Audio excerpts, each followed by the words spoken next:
We have a country that almost everything depends on somebody's economy. We wake up one day, things went so bad globally to the extent that first time in the history of this country, Ghanaians were asked to stay home. They were paid for a few months, and they ran shift for almost 18 months. 5 come today, another 5 will come the next 2 weeks. And then private sector sacked over 40,000 people. Revenue to even develop our country and back on our expenditure obligations.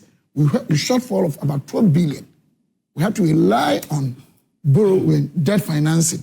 The economy was not growing because it was global. The world grew negative 3.3. Ghana grew about 0.4. These were serious crises that we had no control. And then suddenly, people say all manner of things because of politics, either they don't understand, fine, it's politics.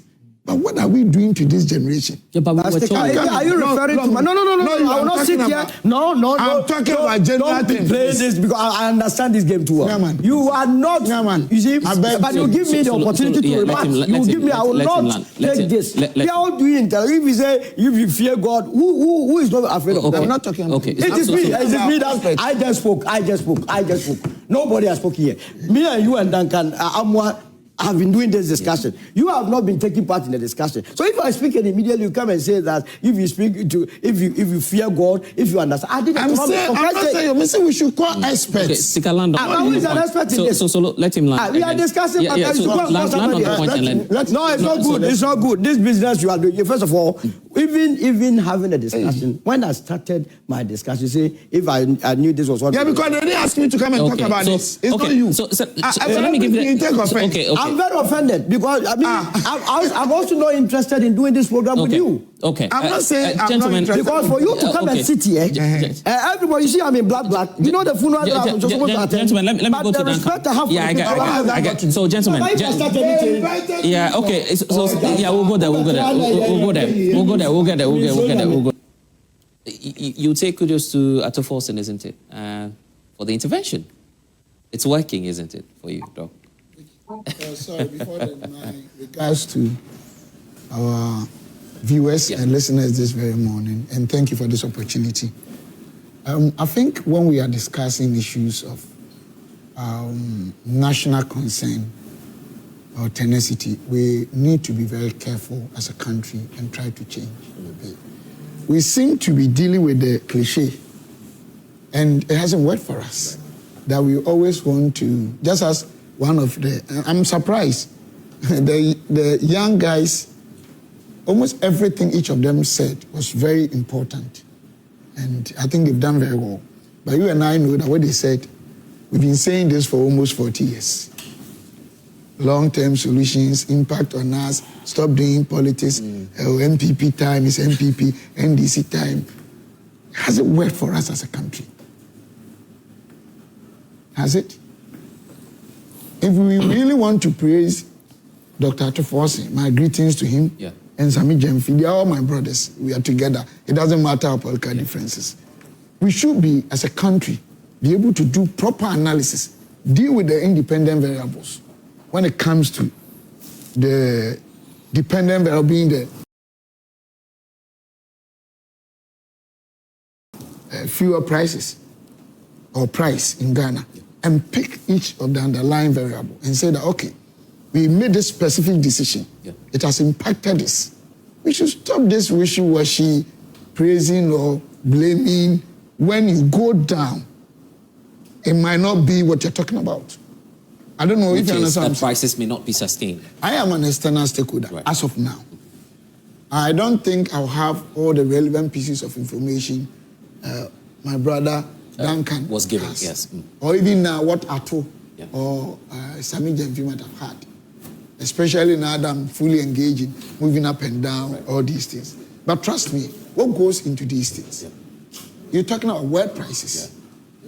Can we compare the world fuel or crude price or oil price last year, last 2 years, last 3 years, and today, and see that that correlation is there? And if it's true, was it actually driven by the decision-making process. Are you saying that there's nothing unique about what you know? This is what you do. Okay. I'm trying to build my thing. I'm not blaming anyone. Okay, yeah, right, I get it. I'm establishing a platform that I believe in. You see, one of them, the fair guy, he said that long-term solution. Because MPP and DC and the media and some of our own people, we do these things.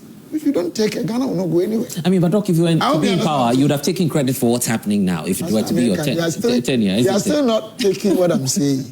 I can praise them and sit down. I can criticize them and say, I don't want to do that. Yeah. I'm saying that if NDC have been there, MPP have been there, they will take credit. Anybody commenting, a few of them probably they have experience that Duncan has, and then he will say things based on the data he has and his experience. Even sometimes those who have the expertise, they have underlying interest, whether in this MPP. The media, to some of you don't even know. Just as maybe I may not know, you have your interest. But what I'm saying is, if we want to sit down here and analyze this thing based on the context you guys are raising, then let's do something better and deeper. Because I am very intellectually, oriented person. If you say it's Ato or NDC, then let's begin to analyze the independent variables. Let's look at gold, for instance. And for instance, what you did during your tenure. Can you let me do? Oh, okay, yeah. If you want me to say what you want, let me stop talking. No, that's not the point. Ask me one question. I haven't even built one point. Then you move me to another. Apologies. How can I also impact people so that people know that I'm not saying the right thing? Respectfully. Just give it's also because we're running with time, so you would also want so then this thing will not save us. No, I'm being honest with you. I was just going to ask. Then we won't have time to talk. Doc, when I started, if you allow me to even build my preamble, you have asked me a question. Proceed. No, what I'm saying is that if you talk about, take the fuel price to be a dependent variable. We have independent variables, factors that influence them, or the pricing. Then you pick world market price is one. Yes. About 5 years down the line or up to this, what has been the price? Is it going up and so we are charging cheap? Then you can say that, the government is really doing well, even though it's going up. The government is making decisions or taking options that are helping us. Two, let's talk about the cost builder, what goes into it. I know, I'm a layman in energy sector, but I'll do my best because of my financial background, economic knowledge. You talk of taxes. You talk of exchange rate. You talk of other factors. Okay, some of them are discretionary, that the government of the day can decide to make this decision A, B, C, D, discretion. Some of them are statutory. Government cannot do anything. So if the world market price is going down and it's affecting us, you can't say it's government or not. Is that what's happening in this case? I think if you heard me right, I'm saying that I don't have the relevant data, but I just checked and I realized that, last year and probably last 2 years, world market prices were higher than even today. Even now, it started going up, but it's still saying that although it started going up, it's still down by almost 18% as compared to. I hope to the previous. Then if you talk of exchange rate, this exchange rate that people talk about is very funny. What influences exchange rate? Basically supply and demand. So what has caused it? By January 2025, between December and January, we had about $1 billion in our account as a country. How did we get it? For the first time, I stand to be corrected, Ghana had domesticated cocoa syndication. So that all the billions that they were paying outside, they paid them in Ghana here. Two, we have had a very peaceful, relatively peaceful elections. NDC has won convincingly. Investors all over the world have started having confidence in us because they saw stability. America then, because of Trump's decision, has started having terrorist war with the giant partners from the Asia. Almost all the primary macro indicators that have direct impact in terms of degree of integration to high extent has started doing so much well by the last quarter 2024. Primary balance, trade balance, even inflation that was about 54.1 had come down to 22.9. GDP had been 0.4 or 5, had come down up to 5.6. So all these factors had really influenced the currency that we are impacting us today. I will never say that Ato Forson has done good or bad. First year of any new government, you cannot attribute anything big or bad to them. Let's see what goes on. But then, all these things, what we have to look at, it's not a political aspect. What one of them said, in fact, two of them, the politics, and then is it a solution that will be sustainable, long term? As of now, whether NDC and PP, whether Duncan or me or Ato, we don't know the amount of dollars being circulated in Ghana. But whatever the case, what you've relied on both as what you've relied on both as you know, two different governments is the gold price or gold. We started with the gold race. Yeah, you started. So and that's why the question will still face you. No, let me ask the question. Yeah, but that's why I want to ask the question. You did a gold for oil program. This government is going with a different approach with a gold board system. Don't you feel that that is uniquely what's accounting for this? Because you were running. It's the same. When you say board, I'm sure in terms of legal tenacity. All right. You know, sometimes you can have a commission or a body, but once you get to board and other things, sometimes the authority in terms of the legal, the act, there hasn't been any. But let me tell you, the economic successes we are talking, you cannot attribute it to the good thing. Of course, you cannot say it doesn't make sense. Sammy Gyamfi has been doing well. He's a young guy. One thing about me is something I don't have very deep understanding or haven't gotten the data because we have asymmetric information management. If I'm not privy to, I'm not a politician. Yeah, but by observation, we can tell that you run a gold for oil program. So that has changed everything. Let me tell you, the economy by 2024, please, from here, Google or go for 2024, Dr. Ato Forson's own budget statement. And look at how Ghana's economy got restored before we lost power. 2025. No, 2024. Yeah, the budget. Yeah.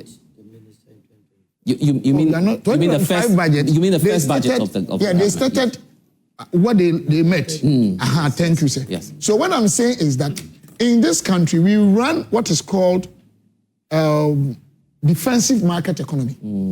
SMEs alone forms about 90%. And I don't want to be too technical. Are you not having difficulties in acknowledging what the NDC administration is because you're not ready to listen to the education I'm giving. No, I am listening. But you're also failing to admit that something unique is happening, isn't it?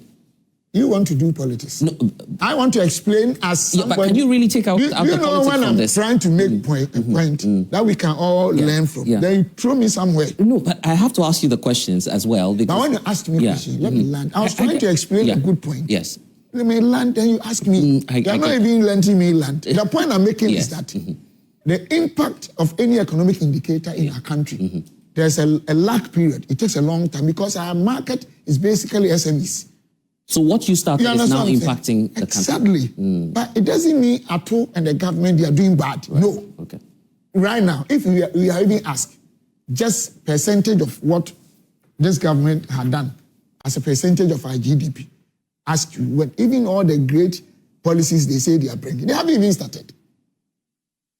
I don't know. We call something systematic risk index. It's an index to check how fast and quickly impact of the economy, the economic performance impact people. Yeah. And because our defensive sector, ours is far less than 1. So it takes a long time. If practically we realized, anytime PP and DC, we brag that, the economic figures are doing well. Yeah. Ghanaians normally say we don't feel them in our pocket. Yeah. So it takes a long time. Nobody can sit anywhere. And I'm not saying I know everything, but it's my field. And say that, NDC government has done so bad or so well. No. What we've been experiencing for the past 12 months is as a result of last quarter, the restoration. We had GDP 5.6. Now, GDP, how much we have? Even inflation have gone 54.1. By the time they took over, it had come down to 22.9. So what I'm saying is, and now we're in a single exactly. So it was that downward trend. Let's see now that the NDC government is coming to start to implement its own programs, make a lot of outlays or expenditures, pay most of the contractors, make decisions. Then we will see what the true picture is. You cannot sit here and say that NDC's government last year is doing what they are doing, or the government has done bad. I will not see that. Okay, Solomon, let me hear from you as well. So a cumulative effect of what started under the last quarter of the NPP, you agree? Not too Because you see, in 2016, the inflation was 15.7. And then when the NPP took over, it went down to about 7. So all of us thought that it will continue the trajectory of reducing to, say, the barest minimum.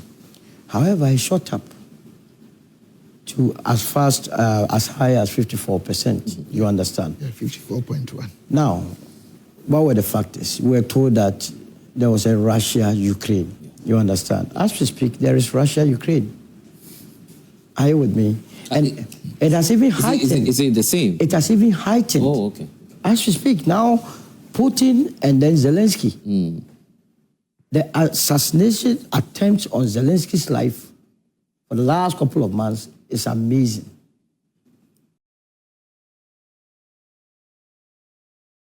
You understand? So it means, or it draws one conclusion that there was so much mismanagement. But there was COVID too. COVID what? How long was COVID? Okay. How long was COVID? In fact, during COVID, there was a pandemic. There was a pandemic. There was chop.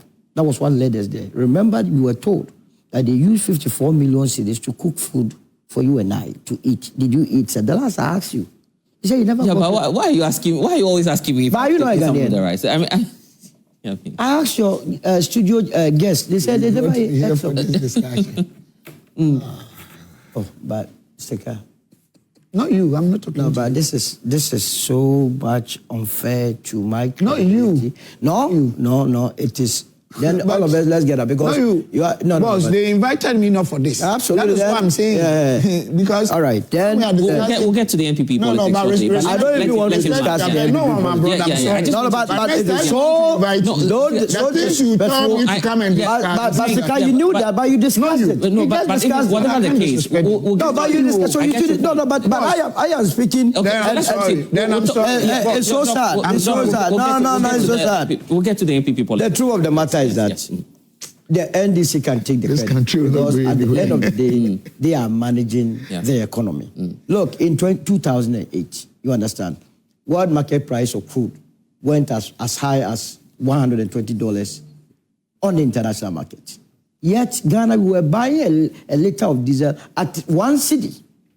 What accounted for that? Because at that time, the cedi to the dollar was almost at par. You understand? Yeah. Fast forward today, if we were going to do the same mathematics, that if at 120 we were buying a liter of diesel at 1 cedi, then today that is around 65. We must be buying at some 20 pesos or 30 pesos. What is accounting for us buying at 9 cedi is the fact that the cedi to the dollar is not in the best of shape. We are now having to exchange 1 cedi to say $1 to say 11 cedis. So if you are able to manage your dollar very well, then you will be able to stabilize your crude. In any case, we have also not looked at the other side of the equation. You know, Ghana is a net exporter of crude. So all the windfall that we make from our crude, what do we use it for? That is why I was bringing to you what you call discipline in the system. The way and manner we prioritize things in this country, the corruption levels. If you are going to invest your money in projects that do not directly benefit the citizen, what it means is that you're only shipping away our dollar. And that will not stabilize your city. So it is about prudent management, it's about discipline, making judicious use of the limited resources that you have to improve the living conditions of your people. That was missing in the last administration, in all sincerity. How can you go and invest in National Cathedral and think that your city will be stable? Look at what we are dealing with SML, the PDS. I mean, practically speaking, how does the National Cathedral impact on you very practically invested $97 million of Ghanaian taxpayers' revenue into a hole. What is the benefit of that? That we could have invested it in agriculture, which would have given you returns. If indeed monies were going to get to the farmers, that we could have given it to the SMEs. Because at the same time that you were doing that, the very government had a program or policy called One District, One Factory, where existing businesses were struggling, that they needed recapitalization. You know what $97 million could do? They could have expanded these businesses and the teaming youth that are not employed would get jobs to do. We failed to do that. We go and borrow money, we don't know how we invest it.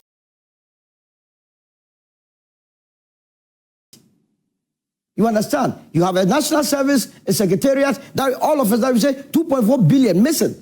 If you do all these things, how do you get your system established? So if this government is not doing anything and the only policy that they implemented is discipline, that's fine. Then I prefer a government that will be disciplined to assure us of a stabilized economy than a government that comes with fanciful policies and at the end of the day, we don't achieve anything. So we need to acknowledge what they have done, but rather and encourage them to be doing more. And this time around, begin to enter into the productive sectors. I heard the finance minister say that, for instance, that they intend to invest heavily in the palm oil sector. It's a very crucial aspect of our economy. Because Malaysia came here, took our palm fruit, went back to Malaysia, invested in it, and now they are making $20 billion annually from it. The cocoa that we have relied on, blessed, for all these years, almost a century or more than a century, it does not give us more than $2 billion annually.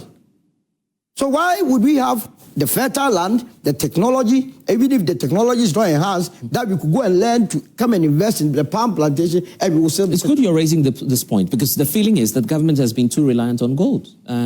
That's all we seem to be doing. No, that's why I'm saying that your first year, I mean, all of us agreed that the economic indicators were not in the best of shape. If you were doing inflation at 23%, your CD to the dollar was around 15 cedis as of end 2024. Your debt to GDP was in the region of 65%. You needed to stabilize all these things. Now that you have stabilized these things, it is time to enter into production. The windfall that you are getting, make sure that you invest in other areas that will either rake in forex or will not propel you to be expanding forex. You get my point. Some of the basic things that we have comparative advantage, we must be able to invest in them. And one of such is palm. One of such is pharmaceutical. If you look at our import bill on pharmaceuticals alone, we are importing annually $600 million. But you have the Kina farmers, you have all these companies here, the item drugs and so on and so forth. Just invest in them and let them expand. And the youth will get jobs to do. You get my point. We have been importing a lot of vehicles and its parts. It's the reason why, under the SOL administration, they brought something we call automotive development policy. The idea was to produce or manufacture parts, vehicle parts, and the vehicles itself. The 5 or 6 leading automobile companies started assembling here. That is the reason why all the Hilux and Co. that you find on the market are from Ghana. They are not from outside. But that is not the long-term view. I believe that this government must push that agenda and make sure that they begin to manufacture the parts. I want us to wrap up with Duncan, but your final take on or probably a message to GPRTU, because we've seen the visuals, it's not pleasing at all, that in spite of the reduction in the prices, Ghanaians are feeling the pinch of it. So every serious city has what we call City Transport Authority. I'm here to find that one for instance, in Accra. You cannot allow your transport sector just to be run by in an unstructured way. So immediately there has to be the City Transport Authority that will be regulating some of it. If the City Transport Authority were to be available and was working properly, it will not take the GPRTU to be instilling discipline in their members. As it is now, even the GPRTU members, they themselves don't have that much needed vehicles to be altering the market. But transport owners and drivers alike must also think about the people of this country. I mean, it is Ghanaians that you are dealing with. Yesterday night, I saw a despicable situation along the La Paz to as late as 10 p.m. The number of people that were on the roadside waiting for vehicles, I couldn't believe it. These were people that went to work around 3 a.m. and as late as 10 p.m. they are still there. What is the issue? We must go back and then find out.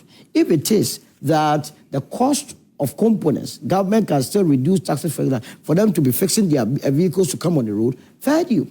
If it is that all the buses that are with Metro Mass that they claim that are due for servicing, they can quickly move in and service them, they should bring them back. But the long-term solution or the medium-term is to invest heavily in the rail so that they run side by side with the road. Duncan, let me give you the final take on this so we can talk politics now. You just want to chip in. Yeah, so just hold on for us briefly. So we get I think we need to clear this for the purposes of educating the public. You know,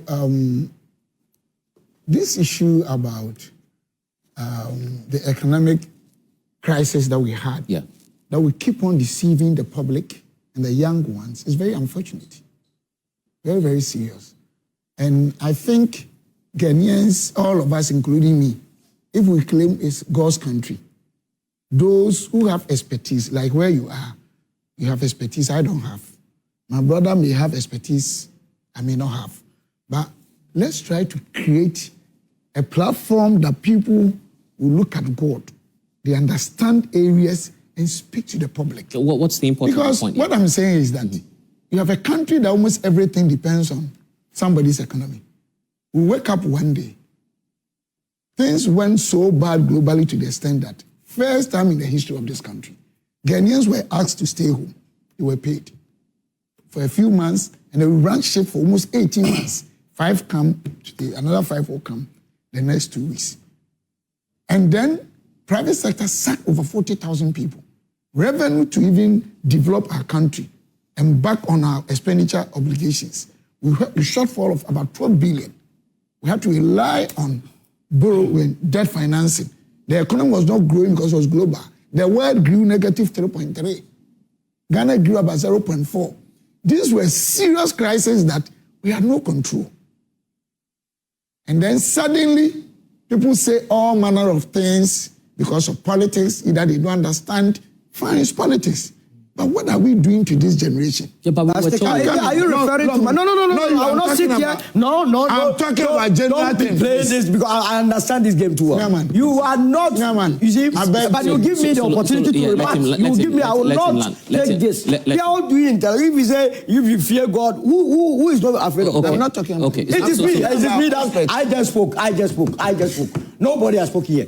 Me and you and Duncan, have been doing this discussion. You have not been taking part in the discussion. So if I speak and immediately you come and say that if you speak to, if you fear God, if you understand, I'm saying we should call experts. Okay, STICKA land on. Who is an expert in this? So let him land. We are discussing. Land on the point and then. No, it's not good. It's not good. This business you are doing. First of all, even having a discussion. When I started my discussion, say if I knew this was what. Yeah, because they didn't ask me to come and talk about this. It's not you. So let me give you the.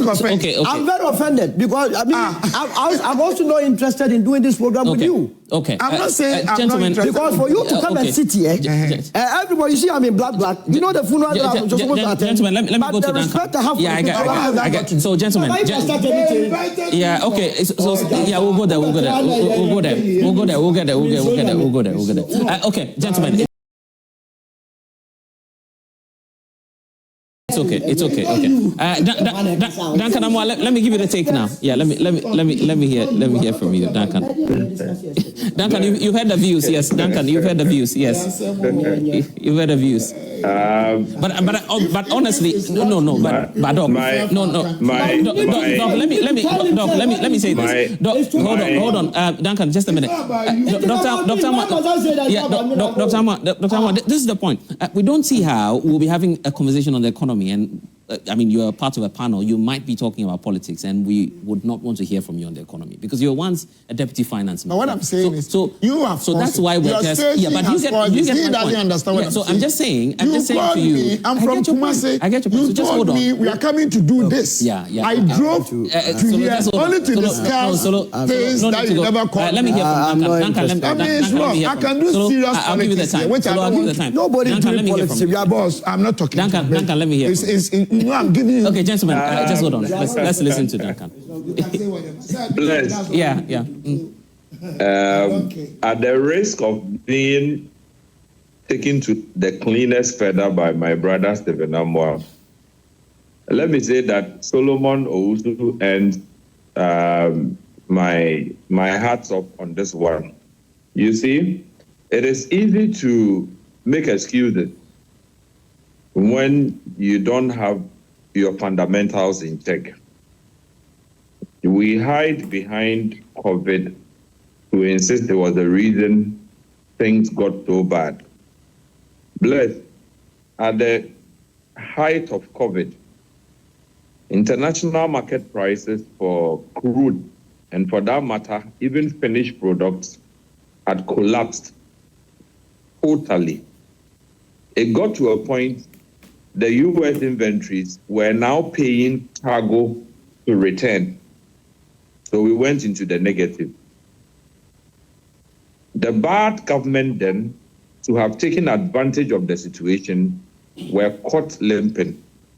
In the end, in the face of all the hardships that Dr. Stephen Amoah points to, what we saw was rather COVID levy. So I don't think that hiding behind some of these things to make excuses for why things were so bad, you should entertain it.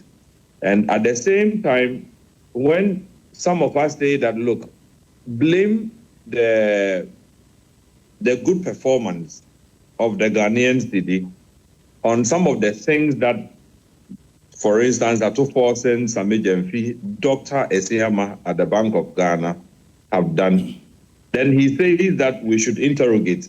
Look, when we are done, I'll send you the data. He requested for 2022, 2023, 2024, 2025. I have all of them. It's as though we knew we will get to this point. And so we've done all the data simulation or analysis.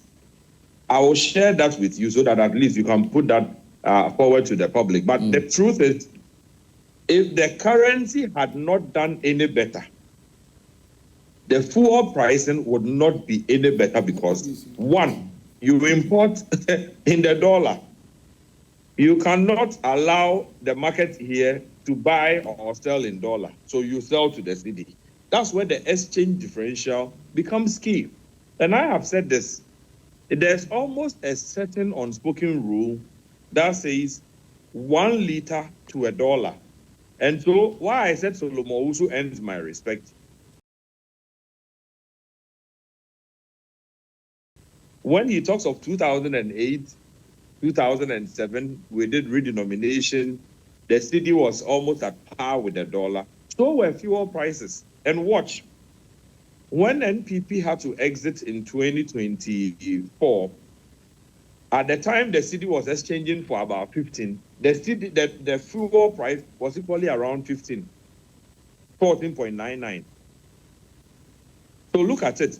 Anytime the currency does well, there's some general relief that you give Ghanaians. Anytime you lose the currency battle, there is some hardship that Ghanaians would have to undergo. There's a similar symmetry. You can't do without it. And I'm surprised that the intellectual that Dr. Steve Amoah says he is, he would not want to admit some of these things. Look, I will be the first to go after the government. Please, right? You cannot if it fails. But that is, Duncan, please, let's show mutual respect. Don't talk that way to me. Steve. Now, you tell me that intellectual as I am, maybe you don't understand what you are discussing. I haven't said that Ghana is perfect. First 4 years of MPP, what happened? We're growing 7%. No, please, don't say intellectual as I claim. This is what they do. You respond and they change the story. I think I'm more intellectual than you. That's what you do. And thinking that I didn't read. Listen. Tell me one thing I said about him. No, say it. I'll give you the time. Please, doesn't make sense. I'll give you the time. You were trying all you could. Listen, Steve, listen. What did I say about it? I'll give you the time. I was saying that, you have knowledge in that area. What did I say about it? I'll give you the time. Please. Steven. No, but don't say I claim I am. Of course I am. Of course I am. And I haven't compared myself to you. And I haven't looked down upon your expertise. Don't talk like that, please. Don't talk like that. The way you want to because it's Ghana, this is what we go on every day. With all this, we are always where we are. But you can't say intellectual as I claim. I'll give the time. That is very insolent. That is not what I said. If you had listened to me carefully. Duncan, just land on the point for me, yes. So, Bless, what I'm saying is this. If we want to have intellectual discourses on fuel matters, I'm willing to debate Dr. Stephen Amoah any day. I'm sure he wasn't listening. And I'm not going to debate him on emotions or anything. I have followed this industry for decades. So I understand. I can give you all the prices since 2016. I can give you every single month the price averages, because you recall we used to even announce or communicate this. So some of the things I communicated, you asked whether the government has had any hand in the price movement of petroleum prices. And my response was that to the extent that the city's good run of form is concerned, I'll give Ato Forson, I'll give Dr. Esiama, I'll give Sammy Gyamfi, right, the credits. If I wake up tomorrow morning and the same city is in such a bad place and excuses are made that, look, US has attacked Venezuela, Russia is still fighting Ukraine, China is looking to take over Taiwan, there's Iran-Israeli conflict, and so the managers of the economy come back with the excuses that Dr. Stephen Amwa was seeking to hide behind as the reason for which fuel prices went to 23 Ghana cedis, 17 Ghana cedis at some point. I will go after them. Okay. I will go after them because at the same time we were complaining of Russia, Ukraine, your countries like Ivory Coast, countries that are landlocked, like Burkina, were able to sell fuel less than we sold for Ghanaian. And so some of the things he cannot hide and say that, okay, well, he wants to be intellectual and suggest that the rest of us are being deceitful or we are saying things we don't know. We know the things we say, honestly. And I think that as far as the drop in fuel prices are concerned, international market price for crude as of today is around 65. It's not gone down as sharply as he thinks. It's not gone down as sharply. What has helped the world is the oversupply situation. It got to a point, Russia was still pumping products, right? Even in the face of sanctions, was able to feed China, India. It got to a point, OPEC, instead of cutting back on numbers, they were still pumping. And so anytime you have oversupply, prices sort of, rally to a point. It doesn't go down much, it doesn't go up, but it rallies to a point. All right. It does not, however, mean, blessed, that international market prices have collapsed. No. There are still bullish sentiments today. I even said it earlier in my presentation that the writings are on the wall that we may get to a point where prices would go up. We can get to the $100 mark in no time because the geopolitical tensions. US is still talking of Greenland. Yeah. EU is steeply against it. I get the point now. US is being urged by Israel, as we speak, to look at, the Iranian situation and go after them.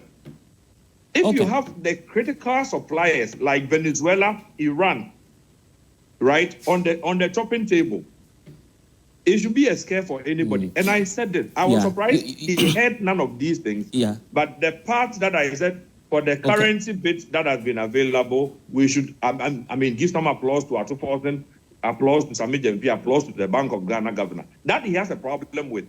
Well, it's a fact. So this is I never said. So let's close the chapter on this. I'll give you 2 minutes, Solo, and then I'll give the last stick to Dr. Stephen Amwa. So we close the chapter on this. Yes. So first of all, the happiness currently, because there is a government in place, they have every right to take the credit for it. Because tomorrow, if the prices begin to wobble, I will come here and then blame them. It is the reason why we have government in place. You understand? You are put there to manage the economy efficiently so that all of us would benefit from it. I always come here and quote Article 36 for you, that the duty of every government is to make sure that the citizens are happy. To the extent that there is somebody who is the head of state or who is the president who has appointed people to manage various sectors, if things are not going well and the people are not happy, they would equally share the blame. What happened in the last 8 years was largely mismanagement.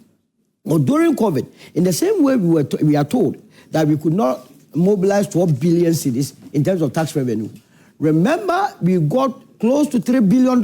Yeah. Some from the IMF, some from the World Bank, some from the African Development Bank. Where did we or what did we do with that money? Remember that time alone, we were able to rake in close to $100 million at the airports. People, it became business for others. What did we do to that money? You understand? So if we had money and that could have balanced our budget, yet we were not in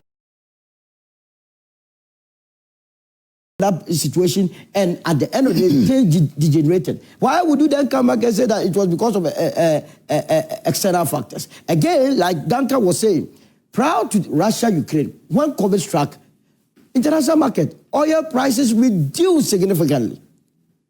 Nobody was buying oil. If we were that strategic, if we had managed the economy well, we could have bought a lot of oil to store. Yeah, but we did good for oil. Good for, that was another, look, that policy, I don't want to even hear. That was corruption personified. Gold for oil. When you sell gold, what do you get? Is it not dollar? Is it not dollar that we used to buy crude? A policy that was shrouded in secrecy, to the extent that the last Bank of Ghana's, the 2024 financial statement clearly showed that in 2024, we lost 1.82 billion Ghana cedis through gold for oil. Is it a good policy? But gold board is equally, I mean, the BOG. So another aspect was Ghana started buying gold. The Bank of Ghana started buying gold as far back as 1960s. In the 60s, they were buying. Only that the magnitude, the quantity is what has improved. It's a policy that has been there since. But it receives some currency, I think 2021, 2022. But that doesn't mean that it is there. That policy is good because it is ensuring some levels of stability in our exchange rate portfolio. As against the gold for oil, that at the time that we were going for that policy, a liter of diesel was sold in the international market or in Ghana around 15 cedis. By the time we exited the policy, it was still not in the best of shapes. So why would you put yourself on that policy? It wasn't a good policy, and I'm very happy that the Bank of Ghana has abrogated that policy. Okay. Doc, I'll give you the final take on this so we deal with the primaries. I'm not happy with you. Oh, really? Yeah, don't do that. You see, Ghana, we don't want people who are honest. Okay. Duncan, I never said anything. I was even kind of heaping positive stuff on him that it's his area. Right. He even has the data. I don't even have the data. I said all this. Where did I attack him? So you are hosting this program. Yeah. When he started saying things I had never said, you should have corrected him. Oh, my brother, STICKA never said anything about you. So the point is, I don't speak for you. I'm done with my 2 minutes. No, the point is, I don't hosting speak for a program. You. So we are here. Since you're here, I'm just giving you the opportunity to respond because you're here with him. Anyway, I haven't insulted. This is where that's why I'm giving you the time. I'm to done with my that. comment. I'm done with my comment. I don't want to comment. Okay, well, I'll just point out that I don't speak for you. Problem. And since you are here, you have the opportunity to respond to whatever he's raised. That's why I'm giving. I'm giving. I don't want to respond for me to be insulted again. No. It's okay. If you feel insulted, I'll give the. At least Ghanaians are watching us. Yeah, right. I'm sure Duncan was not listening to me. Yeah. And you asking me whether NDC they've been doing well or not. Yeah. This is not only platform I've spoken. Right. My stand is that any new government for the first year cannot do anything that you can blame the government or praise the government. And it's a fact. And if you talk about currency, there are causes, factors, independent variables, and I stated all of them. And I explained. My point was not to, keep scorn on my brother's intelligence. I was talking about the fact that we have people who understand these areas. They are outside, they are not even here. Sometimes they speak with underlying interest. And that when they are speaking, they should bring in the concept of God. I'm not holy, but I believe in God. I wasn't even talking about him. Then Duncan came on board that the intellectual, as I claim I am, that I spoke against him when he praised Ato Forson. And you know that was not the case. I'm not saying speak on my behalf. You are hosting the, you could have told him that, STICKA never said that. Maybe you didn't hear that bit. Because you were generic in your point, I had to give you the opportunity to respond. Okay, that's fine. You get my point. Okay, but when MPP came first 4 years, that there was no COVID, there was nobody who attributed Ghana's challenge to only COVID. Ghana fundamentally has a lot of anomalies that even up to now, they are still there. I get that. But when MPP came, first 4 years, that were growing 7%, inflation second digit, we were doing all the pro-poor policies, we were praising us. The time Ghana started going bad, of course, we had our challenges. Some of the things they raised, I agree. Were we having global issues or not? We can't scrap that and say that there was no problem. That's what we are talking about. Nobody is hiding behind anything. And before we left power, what had been the situation? We had recovered, but the impact on Ghanaians hadn't been felt. So they voted against us. That's my analysis. All right. we are discussing these things, it's not what you see qualitatively. You deal with numbers, you deal with figures, you deal with indices. Let's subject this, put them on the table, and see who is speaking the truth. Okay. But if you come and attack me and say things that I know nothing about, we are all trying to build a country. Please, let's stop these things. All right. Thank it's you. Wrong. If I had said these things, if I had said these things, the story is, politicians are arrogant. They don't respect. But Duncan was attacking me for nothing. Duncan, I want to give you the opportunity. You have any interest in apologizing perhaps to Dr. Stephen Amoah? I was even praising him that he has the numbers, he understands. And I was even a layman in that area. You remember? Duncan, you want to close? Why does he have to attack you? Want to apologize to Dr. Amoah? Bless. Yeah. Me, I'm not asking for any apology. You leave him to attack. In all sincerity, if my brother had equally listened to me, please, he would have realized I was not attacking you. The point I made, and let me repeat, the point I made, if you find that distasteful, look, Dr. Stephen Amoah, you are somebody I know personally. It's not anything that, would make me want to attack. No. What I was saying was this. Look, if we claim to want to do intellectual analysis of the facts, you still cannot take away the contribution of the Bank of Ghana government, the gold board into corporate and the economy. It wasn't even your discussion. For the sake of, it wasn't even your discussion. Now you come to insult me. How? I don't see where they stop getting emotional over things that people have not said. I never said anything about insulting you. Stop insulting me. You know this.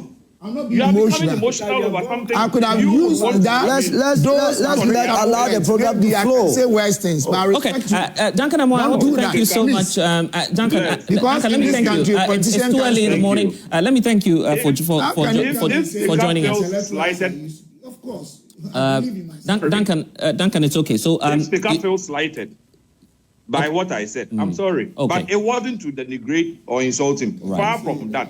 What I was saying is, intellectually, there's basis to say that Gold Board has been, phenomenal in delivering billions. All right. That has contributed to the downward spiral of oil prices. Thank you so much. I stand by that. Thank you so much, Duncan Amoah, for joining us. He's apologized to you. And just to clear the air, the aspect that has got to do with me, I know my job too well. The principle is I allow you to have your time to respond. So it's not personal, Dr. Stephen Amoah. Thanks for watching. Like and share the video. You can also drop your comment. Please don't forget to subscribe. Click on the bell to turn on the notification.